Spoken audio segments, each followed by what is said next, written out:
Today I have director, writer, and producer Micah Stathis of the film The Sisters. Karras? Yes, that's correct. Karras or Karras? Karras. Okay. Micah, how are you doing today? I'm well, thank you. How are you? I'm doing well, thank you. So could you give our live viewers a tidbit about your film? Yeah, you'd think I'd have this down by now, having done this a few times, but I always feel like I'm searching for words at these kind of questions. The story is essentially about two sisters who have never met before, who are both adults. One is 8 years older than the other, and they're half sisters actually. And to make a very long story short, they meet for the first time at the reading of their recently deceased father's will. Where they're both anticipating receiving the only thing of value that the family has, a precious heirloom. And when they discover that they're both meant to share it, they have to kind of negotiate how to simultaneously pursue the reasons for wanting this heirloom while simultaneously learning and developing a relationship with each other. And what inspired you to write this story?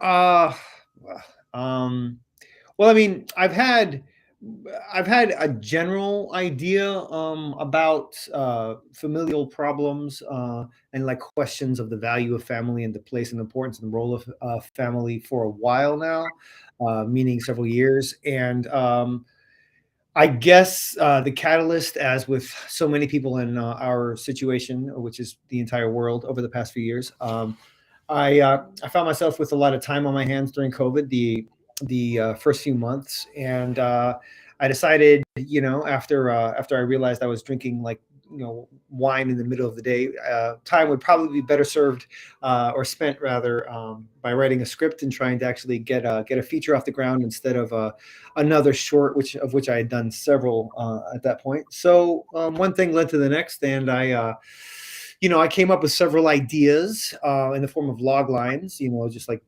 very small, brief synopses of films. And this one was the one that seemed to resonate the most with me and with some of the people that I showed it to. And again, it was touching on themes that that I've been generally interested in.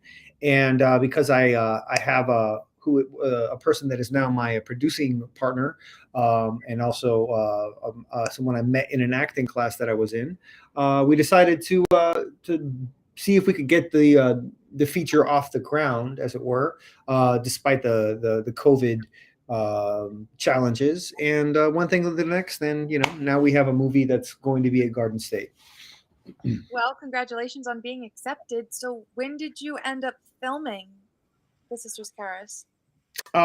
We shot it late August, early September 2020. So like right at the peak of COVID. I guess the restrictions, that was like the initial easing of some of the restrictions, which is why we were able to shoot it at all. But we were still very much deep in the throes of like peak COVID, especially in New York at that time. And how did COVID affect filming?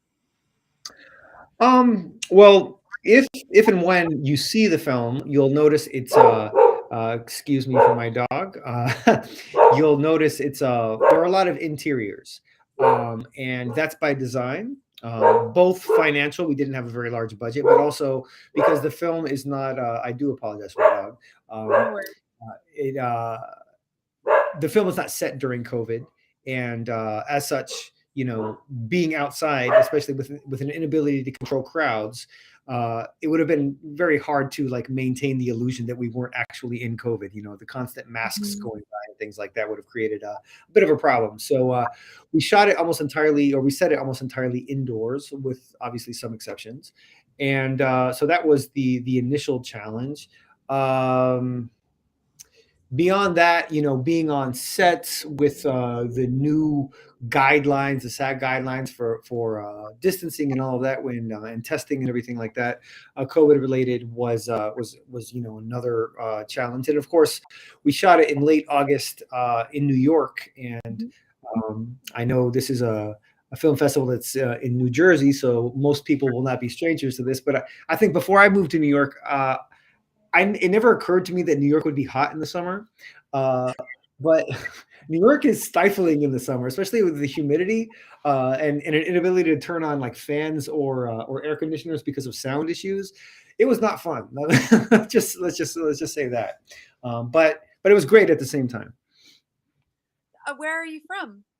I'm originally from Greece. Oh, well, welcome. Thank That's you. lovely. So with that said, how did you find your cast and crew? Great question. So as with many directors, I've always felt that my weakest or one of the weak links in my directing tool belt was my ability to speak with actors. So over the last 5 6 years, I've tried to address those weaknesses by taking lots of acting classes, and I finally took a full-on conservatory at the Barrow Group here in New York. This would have been in 2018, I believe. And anyway, most of the actors in the film I met either directly; they were part of my specific class, or they were at the school in general. And the crew are people I've known and met over the last I moved to New York in 2008. So since 2008, the people I know, things like that. So you got to work with a personal group, I should say, Yeah. in that way. That's fantastic. I feel like everyone I talk to that did get to work with a personal group, like it becomes almost like a friends project in a way, kind of. So that's awesome. Yeah. Yeah. I mean, that can be a blessing and a curse. You know, as they say, it's not always the best idea to become roommates with your good friend. Mhm. So there is a little bit of that, but there's always going to be challenges, especially when you're shooting a very low budget feature in a very small amount of time. We shot this whole thing in about 16 days. So there were very long days and very hot circumstances. Hot and humid. Unhumid, exactly. So, what is it you want your audience to take from watching your film?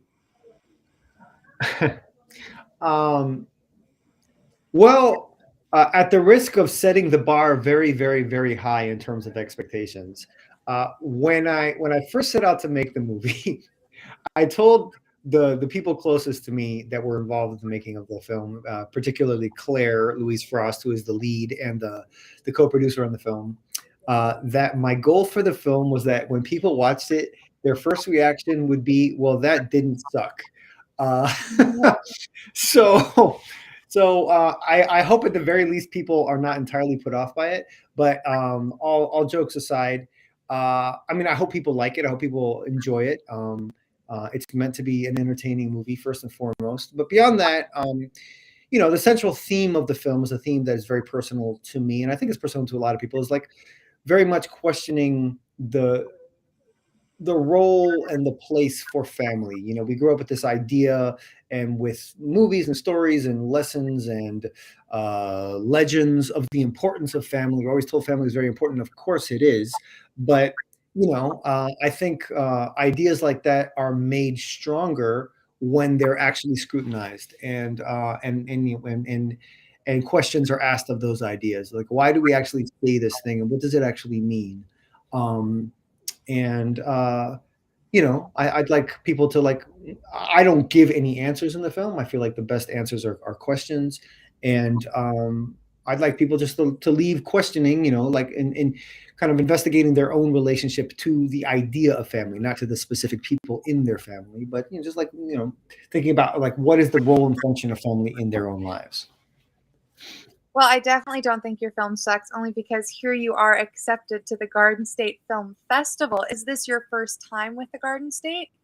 It is. It is. This is my first go. Well, welcome. How did you hear about the Garden State Film Festival? Well, I mean, being in New York, one of the first things you do as a once you start the film the festival submission process is you identify you have various categories in film festivals that you're going to submit to, and one of them is of course which festivals can I actually go to or afford to go to, but also which ones are have something in their prestige that's attractive. And obviously, your hope is to have an intersection of the two, and Garden State fit both of those. It's a fairly prestigious festival while also being one that's not too far away from me. So, I think they call that a twofer.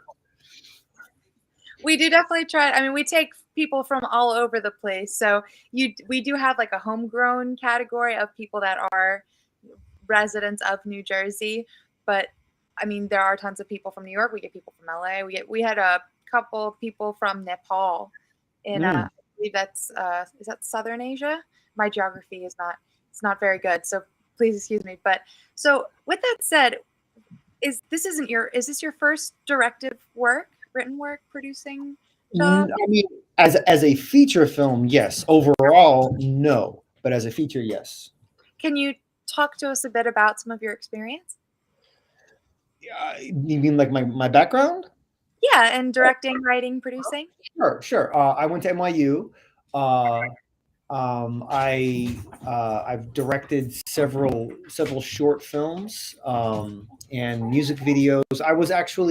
I worked at the Manhattan Neighborhood Network. If anyone has ever lived in Manhattan and had cable, they'll know what that is. It's the cable access station here in Manhattan. Well, I'm in Brooklyn, but Manhattan. I worked there for about 5 years, where I learned a lot about television, which is, you would think, similar to film, but it's not really.